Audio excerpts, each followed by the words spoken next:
Ang Romans po kasi ay nahati sa tatlong bahagi.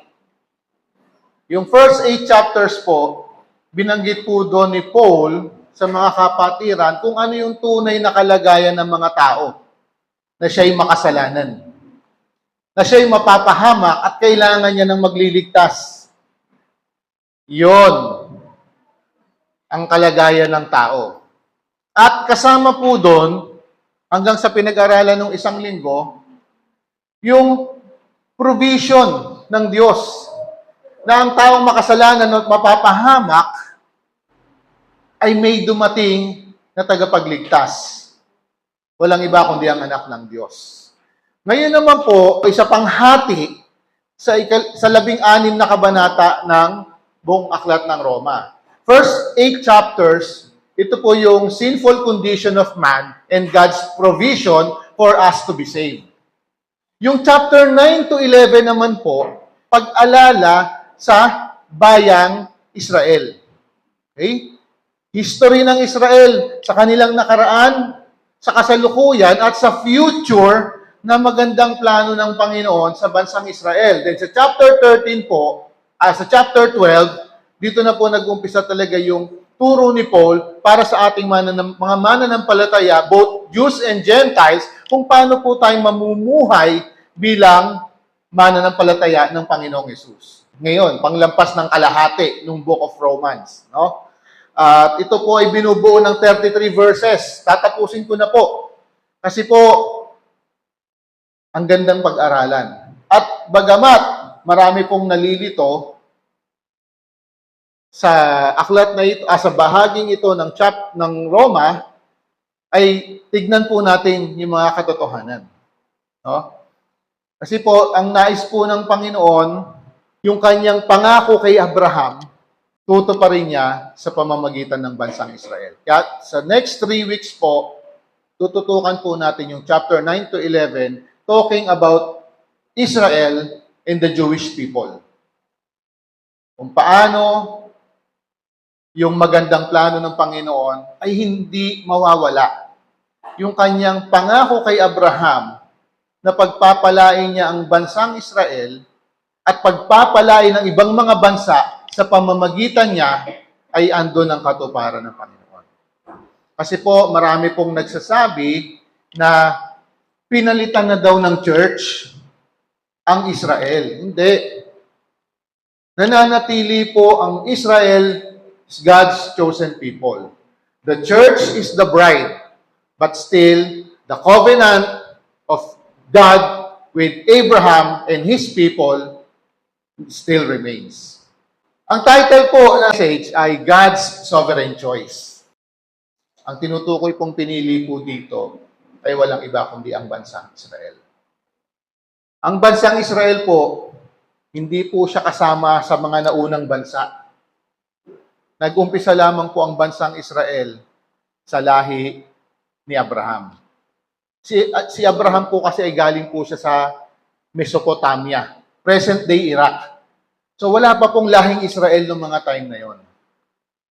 Pero ang plano po kasi ng Diyos sa pamamagitan ni Abraham at ng kanyang uumpisahang bansa or bayan, dito manggagaling ang ipinangakong tagapagligtas. The Jewish Messiah will come from the nation of Abraham. Okay? Sana hindi tayo malito, no? Kasi medyo malalim ang chapter 9 at marami pong naguguluhan sa mga ilang talata ng chapter 9. Pero as much as possible, gusto ko po na tignan po natin the simplest way na mauunawaan po natin yung sinasabi ni Pablo regarding the nation of Israel. Verse 1 to 5, sabi ni Pablo, sa ngalan ni Kristo, ako'y nagsasabi ng totoo, hindi ako nagsisinungaling. Ang aking budhi ay nagpapatunay na totoo ang sinasabi ko at saksi ko ang Espiritu Santo. Matindi ang aking kalungkutan at di mapawi ang pagdaramdam ng aking puso dahil sa mga kalahi kong Hudyo. Mas mamatimisin ko pang ako'y sumpain at mapahiwalay kay Kristo kung ito'y sa ikabubuti nila. Sila yung mga Israelita na binigyan ng Diyos ng karapatang maging mga anak niya. Ipinakita rin niya sa kanila ang kanyang kaluwalhatian. Sa kanila nakipagtipan ng Diyos. Sa kanila rin ibinigay ang kautusan, ang panuntunan sa pagsamba at ang kanyang mga pangako. Sa kanila rin nagsimula ang mga patriarka at tungkol sa kanyang pagiging tao, ang pagiging tao ng ating Panginoong Hesus ay nagmula sa kanyang lahi. Ang tataas-taas ang Diyos ay purihin magpakailanman. Amen. Si Paul po, he is identified as the apostle to the Gentiles. Apostol po talaga siya para sa mga hentil, hindi para talaga sa Israel. Okay? Special mission po ni Paul, kasi po hindi naman po siya kasama sa unang 12 eh. Pero God has special purpose and God used him mightily para ipahayag ang mabuting balita sa ibang bayan, outside Israel. So talagang yun ang forte, kumbaga sa atin, specialization talaga ni Paul, Gentiles. Pero sa kabila ng kanyang mga paglilingkod sa Diyos, sa buhay ng mga hentil, hindi nawawala yung kanyang malasakit at pagmamahal sa kanyang mga kapwa-Israelita. Kasi alam niya ang kahihinatnan ng kanyang mga kababayan, mapapahamak sila. Binanggit dito ni Paul, yan, ginuhitan ko po, napakagandang standing ng bansang Israel sa harapan ng Diyos, and yet, hindi pa rin sila naniniwala. And yet, hindi sila sumasampalataya sa ating Panginoong Hesus. Yung ganun kasidhi yung damdamin ni Paul, hindi na baling mawalay ako sa Panginoon, hindi na baling mapahamak na ako. Kung ito ay kabubuti ng aking mga kababayan, tatanggapin ko. Ganun katindi yung kanyang damdamin. Alam niyo tayo mga mananampalataya, kung meron din po tayong ganung concern sa mga alam nating mapapahamak, hindi natin aaksayahin yung panahon natin. Hindi natin aaksayahin yung lakas natin upang ibahagi si Kristo. Si Paul, alam niya kahihinatnan ng kanyang mga kababayan. Marami sa kanila ang mapapahamak. At ang mga pangako, titignan niyo po sa Old Testament, ang mga pangako ng Diyos para sa bansang Israel.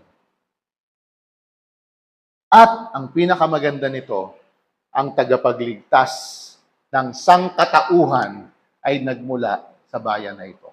So sinasabi ko, ang ganda ng kalagayan, ang ganda ng estado ng bansang Israel. Kaya lang nalulungkot ako, natatakot ako dahil sila'y mapapahamak. Sabi niya, hindi na baling, ako na lang yung malayo sa Diyos. Ako na lang yung malayo kay Kristo. Bagamat alam po nating lahat, no? Ang passion ni Apostle Paul is Jesus Christ. The only joy in his life is his Lord and Savior, Jesus Christ. Pero tatanggapin niya po na mawalay siya sa Panginoon alang-alang sa kanyang mga kababayan. Ganun po kasidhi yung kanyang damdamin. Verse 6 hanggang 10. Hindi ito nangangahulugan na nawalan na ng kabuluhan ang salita ng Diyos, sapagkat hindi lahat ng Israelita ay kabilang sa bayang pinili niya. At hindi rin naman binibilang na anak ni Abraham ang lahat ng namula sa kanya.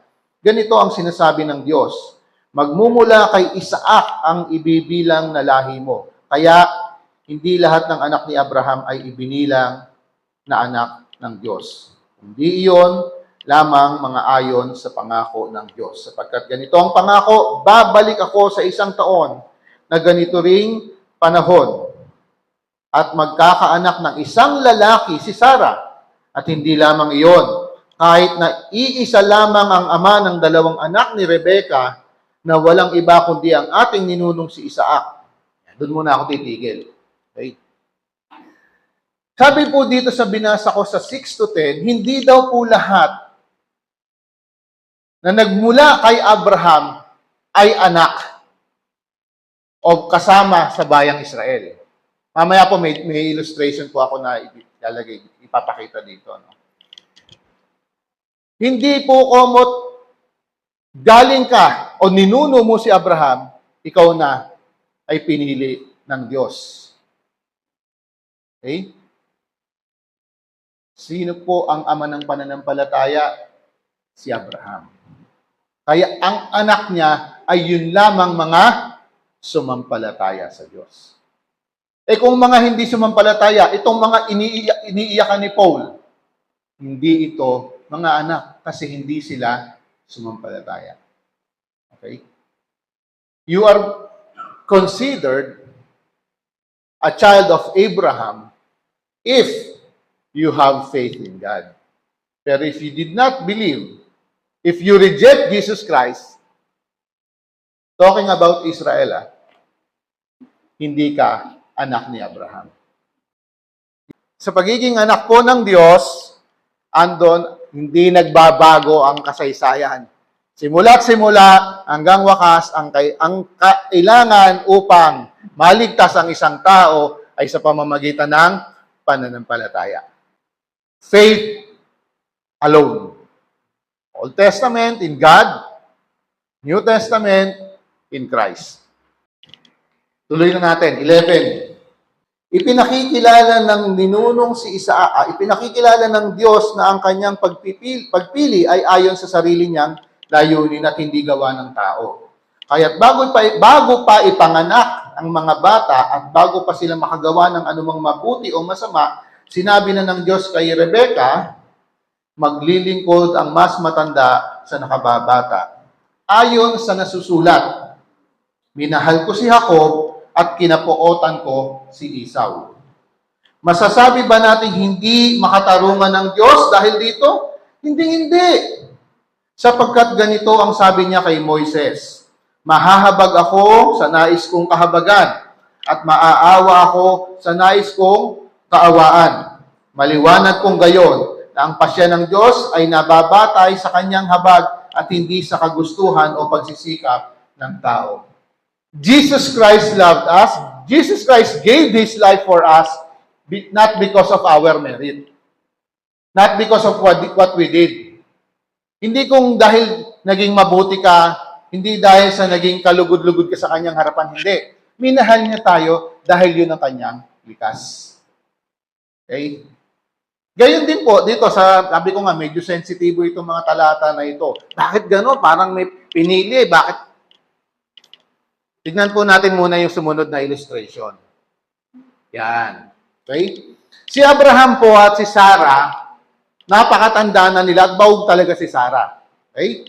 Ngayon, pinangakuan sila ng Diyos na magkakaanak. Pero ang 10 taon nang lumipas, hindi pa rin dumarating yung anak. Anong ginawa ni Sarah? Meron siyang slave. Meron siyang alipin. Anong pangalan ng alipin niya? Si Hagar. Ngayon, sabi niya kay Abraham, Abraham, hindi naman tayo binibigyan ng Diyos ng anak eh. Sipingan mo yung alipin ko, pag nagbuntis siya, meron na tayong anak. Yun ang kaparaanan ng tao. Itong si Abraham naman, sige, masunuring asawa. Ever since, sa mga lalaki, masunuring talaga sa asawa nila eh. Walang nagre-react violently. Okay.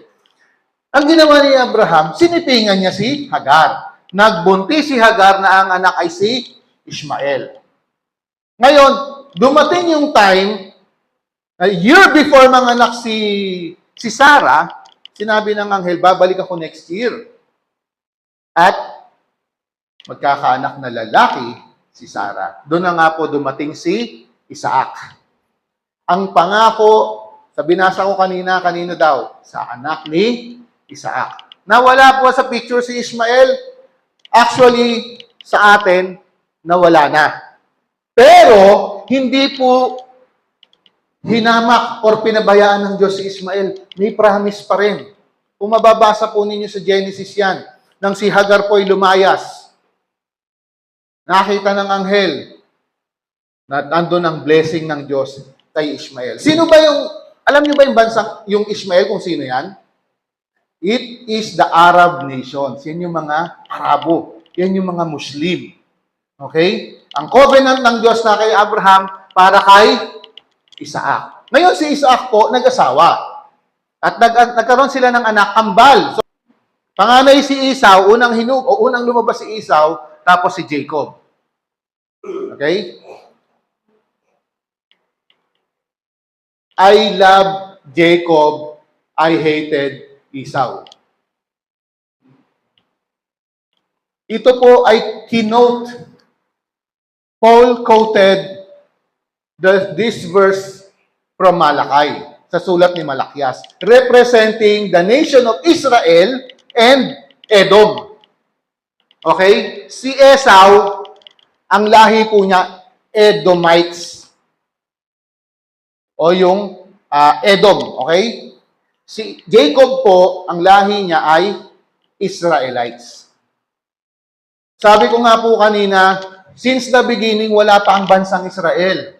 Nagkaroon lang, nag-exist lang ang bansang Israel after ni Abraham magkaanak, si Isaac, si Jacob, tas yung 12 anak ni Jacob, which is the 12 tribes of Israel, dun pa lang talaga nag-umpisa yung bansang Israel. Okay? Ang plano ng Diyos sa pamamagitan ng bayan nito, diyan manggagaling ang tagapagligtas. Okay? Kaya po nilagyan ko ng mark at please aware kayo na yan yung pagkakasunod-sunod ng plano ng Diyos up until our Lord Jesus Christ. Okay? So, yung kinalilituhan ng iba, bakit ganun? Hindi pa isinisilang yung si Esau at si Jacob, kinamuhian na si Esau at minahal na si Jacob. It is quoted from Malakay. Kasi nga po, ang plano ng Diyos, ang Israel, ang bayan na panggagalingan ng tagapagligtas. The blessing to the whole world ay nanggaling sa pamamagitan ng Israel. At alam niyo po, lilinawin ko lang po, baka po malito tayo. The word hate, originally, no, sa English po kasi, Jacob I love, Esau I hated. Hindi po siya opposite, kabaliktaran ng mahal niya si Jacob, hindi niya mahal si Esau. No. Dapat alam po natin, mga kapatid, it is a comparative word. Hindi sa alam nating hate na nga panahon ngayon. Kunyari, mahal mo siya, ito ayaw mo sa kanya, hate mo siya, hindi ganun.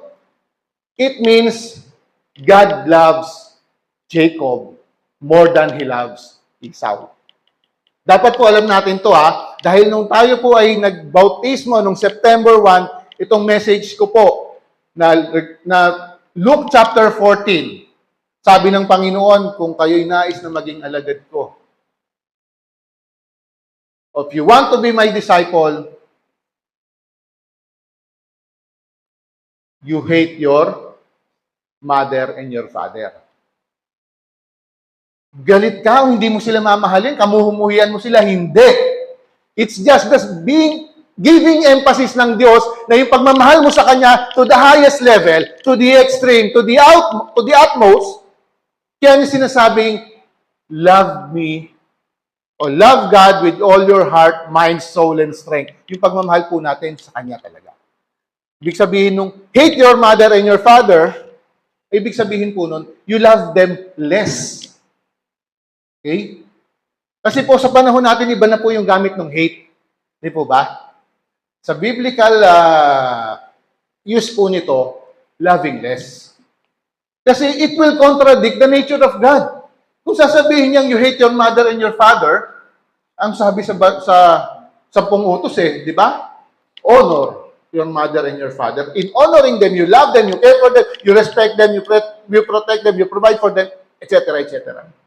Kung if you will hate them, gaya sa pagkakaunawa natin ng hate sa panahon na ito, it will contradict the true nature of God. Okay? So dito, ang tanong, but God hated Esau and He loved Jacob.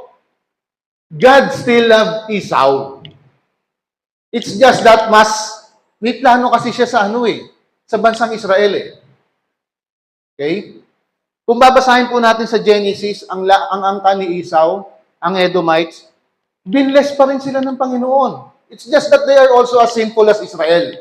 Pero kasi ang plano ng Diyos ay pagpalain ng buong mundo sa pamamagitan ng Israel. Nasusundan? I hope, no?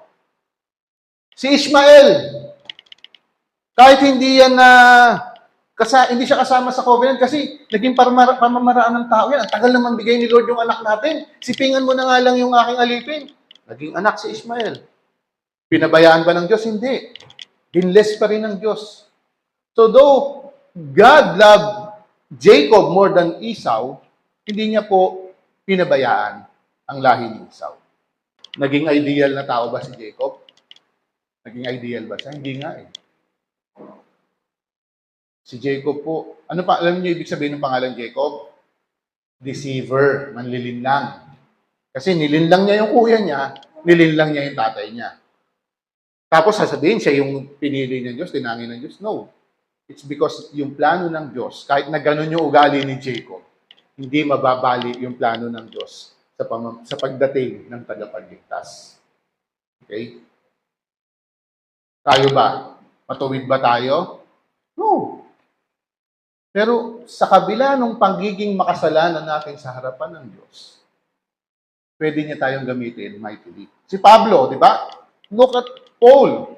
Gusto niya mamatay, makulong yung mga Kristiyano, yung mga sumampalataya kay Jesus Christ noon. Pero nung makilala niya ang Panginoon, nagbago. 180 degrees yung buhay niya. Noon na gusto niya mapatay, mahuli ang mga Kristiyano, kinakaladkad palabas ng bahay. Nung nakilala niya si Kristo, pumupunta pa siya sa malalayong bahagi ng mundo, sa iba't ibang bansa para ipakilala si Kristo. So kahit makasalanan ka, pinapakita ng salita ng Diyos, God can still use you. Si Peter, mangingisda, tapos itinatwa pa siya, and yet, ginamit pa rin siya ng Panginoon. Si David, nakikiapid, mamamatay tao, and yet, he's a man after God's own heart. It only shows, mga kapatid, kahit anong kalagayan mo. Alam natin lahat tayo pare-pareho tayo makasalanan. Pero walang imposible sa Diyos na gagamitin niya ang buhay mo to bless others. Verse 17. Sapagkat ayon sa kasulatan ay sinabi niya sa hari ng Ehipto, ginawa kitang hari upang sa pamamagitan mo ay maipakita ko ang aking kapangyarihan at maipahayag ang aking pangalan sa buong daigdig. Kaya kinahabagan ng Diyos ang sinumang nais niyang kahabagan at pinagmatigasan niya ang nais niyang maging matigas ang ulo. Sasabihin mo naman sa akin, kung gayon, bakit pa sinisisi ng Diyos ang tao? Sino ba ang makakasalungat sa kanyang kalooban? Tao ka lamang. Sino kang mangangahas na sumagot ng ganyan sa Diyos? Masasabi kaya ng isang hinuhubog sa kanyang manghuhubog, bakit ninyo ako ginawang ganito? Wala bang karapatan na gumawa ng palayok? Ang gumagawa ng palayok na bumuo ng mamahalin o mumurahing sisidlan mula sa iisang tumpok ng putik. So dito naman po, itong part na to sinasabi ni Paul, kaya nagbigay po siya ng example dito. Yung isang naglilikha ng clay, ng jar, Yung jar habang binubuo, hindi ba nagugustuhan ng jar yung sarili niya? Ay, ayoko ng ganito ako kalihad, gusto ko ganyan. Masasabi ba niya doon sa gumagawa? Hindi naman eh. Magreklamo ba siya? Ba't mo ako ginawa ng mukhang mumurahin? Bakit siya ginawa mo mukhang mamahalin? Hindi naman magreklamo ng ganun eh. Ganun din po ang Panginoon. Kung anong kalooban niya, kahahabagan niya, sino gusto niyang kahabagan? Kaawaan niya, sino gusto niyang kaawaan? May karapatan ba tayong kung question? Wala tayong karapatan. Kasi kung questionin natin ang decision ng Diyos, sa umpisa pa lang, patay na tayo. Bakit? Makasalanan tayo, mapapahamak tayo. Anong deserve natin? Punishment. Kaya questionin ba natin, bakit Lord mo kami kinahabagan? Bakit mo kami iniligtas? Hindi naman natin gagawin yun eh. So wala po tayong karapatan na questionin ang sovereign will and authority of our Lord Jesus Christ. Bakit Lord pinili mo si Abraham of all the people in the world? Naumpisa ng iyong bayan. Maki-question, hindi eh. Kasi yun yung kanyang perfectong plano. Bakit Israel? Bakit hindi Pilipinas? Kasi yun ang kanyang perfectong plano. Wala po tayong magagawa, hindi natin maki-question ang kanyang sovereign will. Okay? 22 to 26. Kaya kahit nais nang ipakita noon ng Diyos ang kanyang puot, nais niya na ipakita ang kanyang puot, pero nagtimpi po siya. Ipinakilala niya ang kanyang kapangyarihan, buong tiyaga pa rin niyang pinagtiisan ang mga taong dapat sana'y parusahan at lipulin. Ginawa niya yon upang ipakilala ang kanyang walang kapantay na kadakilaan sa mga taong kanyang kinahabagan na noong una pa'y inihandanan niya para sa kaluwalhatian. Tayo ang mga taong iyon na tinawag niya hindi lamang mula sa mga Hudyo, subalit mula rin sa mga Hentil. Ganito ang sinasabi niya sa aklat ni Oseas. Ang dating hindi ko bayan ay tatawaging bayan ko. Ang dating hindi ko mahal ay tatawaging mahal ko. At sa lugar kung saan sinasabing kayo'y hindi ko bayan, sila ay tatawaging mga anak ng Diyos. Yung kalagayan po nating makasalanan, mapapahamak, kaawa-awa, kahabag-habag po tayo. Pwede naman gawin ng Panginoon, isang iglap, maglaho na, mamatay na lahat ng tao, napapahamak na lahat sa impyerno. Pwede po niyang gawin yun. Pero ang sabi din sa mga talata, siya'y nagtimpi. Anong karapat dapat sa atin? Lipulin na, parusahan, pero siya'y nagtimpi. Kahit na noon ang kalagayan natin na hindi tayo bayan ng Diyos, ngayon kayo bayan ng Diyos. Noon hindi niya tayo inibig, ngayon ay inibig. So, dahil po sa biyaya ito, because by His grace. Kahit tignan niyo po yung mga katabi niyo na yan, sa kaliwat, sa kanan niyo, none of them deserve God's grace. And yet, kinahabagan po tayo ng Diyos. Ibinigay niya ang hindi natin deserve. Kaya nga ang tawag yan ay biyaya. 27. Ito naman ang ipinahayag ni Isaias tungkol sa Israel. Okay, we're still talking about Israel, no? Kahit na maging kasindami ng buhangin sa dagat ang bilang ng mga anak ng Israel, kaunti lamang ang matitira sa kanila na maliligtas. This is a prophecy from the prophet Isaiah. Even though maging kasindami ng buhangin sa dalampasigan ang mga Israelita, ang sabi niya, kaunti pa rin lang talaga ang maliligtas. Sapagkat mahigpit at mabilis na nahahatulan ng Panginoon ang daigdig. Si Isaias din ang nagsabi, kung ang makapangyarihang Panginoon ay hindi nagtira ng ilan sa ating lahi, tayo sana ay naging katulad ng Sodoma at Gomora. Dami po ng Israelita, though hindi po talaga sila ganun kadami. Halimbawa, ikukumpara mo sa India, sa China, hindi sila ganun kadami. Pero ang pangako ng Diyos since the beginning of God's covenant kay Abraham, sobrang naging marami naman talaga. Kaya lang, patay na yung iba, ganun. Hindi naman nanatiling buhay lahat na sama-sama. No. Ang sinasabi po ng prophecy ni Isaiah, marami ang mapapahamak. Kahit dumami sila, marami pa rin ang mapapahamak. Bakit? Kasi hindi sila sumampalataya. Hindi naman nagbabago ang way of salvation eh. Faith pa rin. Presently, sa panahon natin, 2,000 years after the cross, nakita ng bansang Israel ang ipinangakong tagapagligtas. Na-fulfill yung mga prophecies sa Old Testament regarding the coming Savior. Anong ginawa ng bansang Israel? Nanatili, mas mahal nila si Moises. Nanatili na sinusunod ang kautusan ni Moises. Hindi nila kinikilala na si Jesus Christ na nga ang ipinangakong tagapagligtas. Anong ginagawa nila ngayon? Naghihintay sila ng darating na tagapagligtas. They are still waiting for a Messiah they did not recognize. They did not accept. He came already 2,000 years ago. Kaya po ang mga Israelita, maraming mapapahamak. Tama po ang prophecy ni Isaiah. Nakahihinatnan ng mga Israelita. Okay? Sabi niya, kung ang makapangyarihang Panginoon ay hindi nagtira ng ilan sa ating lahi, tayo sana ay naging katulad ng Sodoma at Gomora.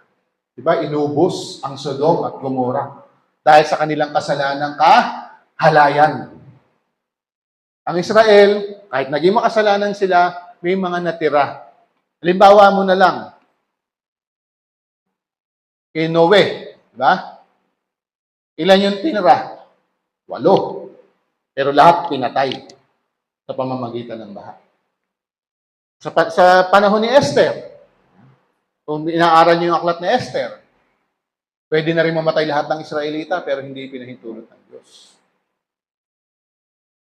Pero ang Sodom at Gomorrah, wala. Patay lahat. Pinaulanan ba naman ng apoy at asupre, makakasurvive ka pa. Pero ang Israel, dahil perfect ang plano ng Diyos, kahit marami ang mapapahamak dahil ayaw sumampalataya, ayaw kilalanin ng ating Panginoon. Still, hanggang sa mga panahon na ito, nananatili ang bansang Israel. And in the near future, pag-uusapan natin yon sa chapter 11. Okay? Next, 31 hanggang 33.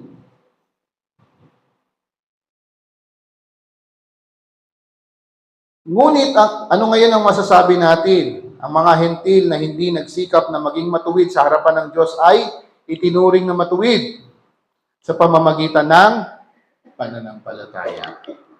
Okay? Yun sa kanina, no? Na ano lang ako. So, dito.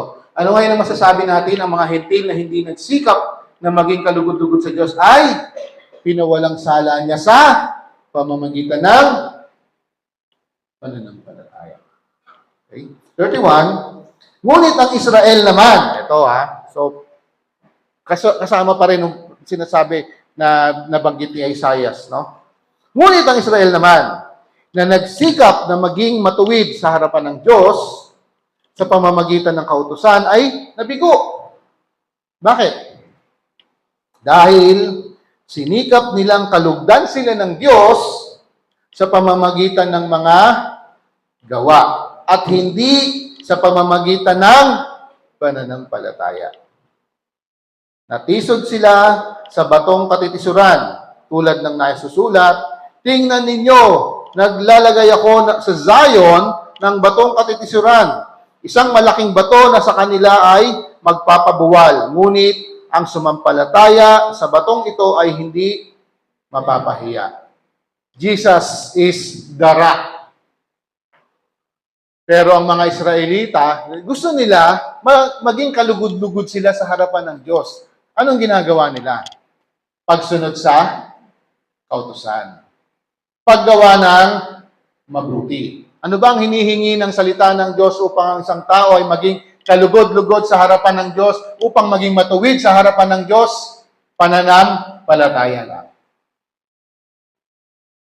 Hindi po ito nagbabago. Kaya po mga Israelita, akala nila yung si Paul, babalik ulit tayo kay Paul. Akala ni Paul, kapag pinahuhuli niya, pinapapatay niya yung mga sumampalataya kay Jesus Christ, akala niya nalulugod niya ang Diyos. Akala niya nagsiserve siya sa Diyos. Pero hindi. Inaaway niya ang minamahal ng Panginoon. So, sabi niya, di ba? Sila'y ginagawa mo sa kanila yan, sa akin mo ginagawa yan. Kaya ang Israel po, kahit na anong gawin nilang pagsusumikap, hanggat hindi sila sumasampalataya, manatili po silang mapapahamak. Okay? Nakakalungkot po kasi naman na may mga nagtuturo na wala na. Tinalikuran na ng Diyos ang kanyang promise sa Israel. Sabi nila, hindi. It's just that, alam niyo yung statement ng Jesus Christ, ang mauuna ay mahuhuli. At ang mahuhuli ay mauuna. Sila ang nauna. And yet, ayaw nilang maniwala, ayaw nilang tanggapin. So, anong nauna muna? Ang mga Gentiles. Then later on, in the near or far future, yung plano at covenant ng Diyos, itutuloy niya pa rin. Israel will always be the apple of the eye of our Lord. Okay? Hindi sila tinalikuran ng Diyos. Kaya lang sa katigasan ng kanilang mga ulo na nireject nila ang Messiah, ang tagapagligtas, ang Kristo, marami silang pagdadaanan, hirap at kaparusahan. Sabi ko nga kanina, dumating na yung tagapagligtas na hinihintay nila 2,000 years ago. Kaya lang hanggang ngayon, ayaw nila. Hindi yan yung tinutukoy sa amin ni Moises. Ang Diyos po, hindi niya ipinipilit ang sarili niya sa tao. Alam niyo po yan, di ba? Ikaw ba, pinwelsa ka ng Diyos na sumampalataya sa kanya, no? It is our response.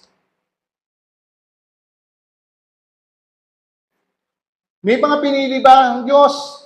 May pinili talaga ang Diyos for special reasons and purpose. No, ito, baka naman kasi may marinig kayo. Okay?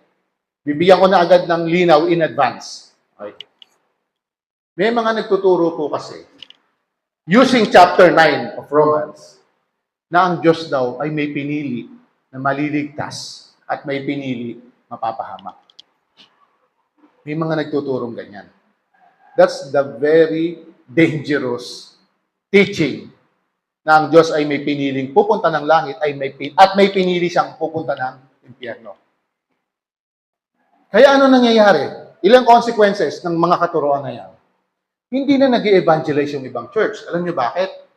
May pinili naman pala ang Diyos. Bakit pa kami lalabas? Para umayo at ibahagi ang mabuting balita. May pinili naman pala. Kung pinili akong maligtas, ang Lord na ang bahala doon. Kung maliligtas ako kasi pinili niya ako . Ang danger nun, yung iba, ba't pa ako mananampalataya? Kung hindi naman pala ako pinili. Di wala rin kwenta. Bakit pa ako maglilingkod? Kung hindi naman pala ako pinili. Yan yung danger. Okay? Kaya po ako, personal po, bilang kawan na ipinagkatiwala ng Panginoon sa amin, mga leaders, kapag may kapatid po na nagpapaalam, umakabog po ang dibdib ko. Nagpapaalam na, Kuya, pwede po bang umaten muna ako doon sa church ng kaibigan ko kasi in-invite ako, pagbibigyan ko lang . Hindi kita babawalan, hindi pwede yan, bawal yan. No, hindi ko gagawin yun. Pero ang worry ko, ang kinatatakot ko, baka sa pag-attend mo na yon ay may mapulot ka na ibang katuruan outside sa pinaghihirapan nating ituro strictly sa salita ng Panginoon. What if mapulot mo doon? Sabi talaga doon sa Romans chapter 9 kinahabagan si Esau, tapos kinahabagan si Jacob, kinamuhian si Esau .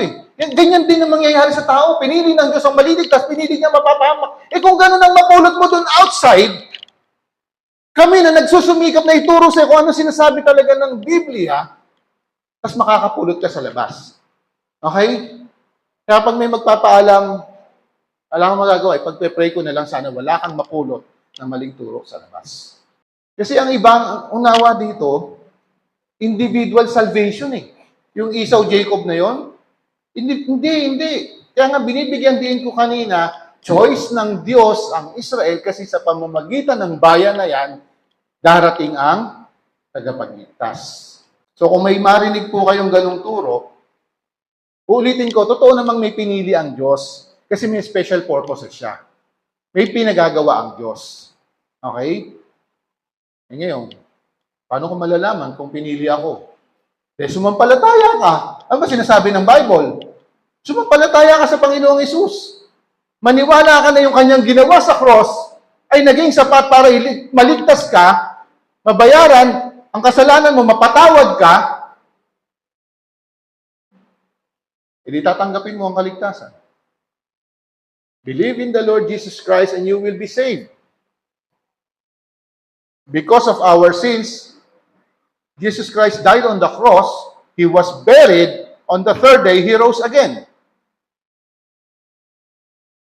Jesus Christ's ultimate sacrifice of His life was acceptable to God. Bakit? Siya lamang po ang dugo, sa Kanya lamang ang dugo na naging katanggap-tanggap sa Ama upang ipambayad sa kasalanan ng lahat ng tao. Bakit? Hindi po siya nagkasala kahit minsan walang bahid, walang kapintasan ang dugo ng Panginoon. So kung sasampalataya ka sa Panginoong Hesus, gaya ng sinasabi ng banal na kasulatan, kakamtan mo ang buhay na walang hanggan. Hindi yung dahil hindi ka pinili, ang ginawa pala ng Lord, I will save him, I will save him not, I will save, no, hindi. Ang sinasabi ng banal na kasulatan,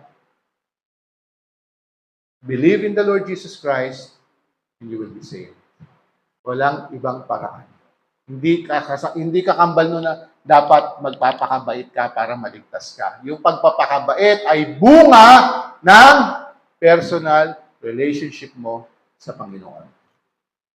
The fruit of the presence of the Holy Spirit indwelling in you, good works. Okay? Fruit of the Spirit. Andyan yung self-control, patience, kindness, gentleness, goodness. Yan. Tataglayin mo yan kasi meron ka ng katiyakan na sa langit ka pupunta. Nagbubunga sa buhay mo yung mabubuting gawa dahil nananahan sa iyo ang banal na Espiritu. So, yung mga ibang kapatid, kung magpapaalam sa akin, di ba ako umatin muna sa church nung nililigawan ko kasi na-invite. Wala ka. Pagpe-pray na lang kita, pero ako nag-iingat ako nang ituturo ko sa iyo totoong sinasabi ng Biblia. Okay? Maganda naman, kung pupunta ka doon, maririnig mo, at alam mo rin naman kung ano itong sinasabi ng Bible, hindi po tayo kailangan na kung ano lang narinig mo, tatanggapin mo na. Tularan po natin yung mga taga-Berea. Mamaya, pag naghiwa-hiwalay tayo, basahin mo yung chapter 9. Damay mo na yung 10 at 11, makikita mo. Na ito palang pinag-uusapan dito ay walang iba kundi ang bansang Israel. Yung pinag-uusapan pala ng kaligtasan dito, hindi individual, kundi ang choice ng Diyos, ang bansang Israel, ang panggagalingan ng tagapagligtas.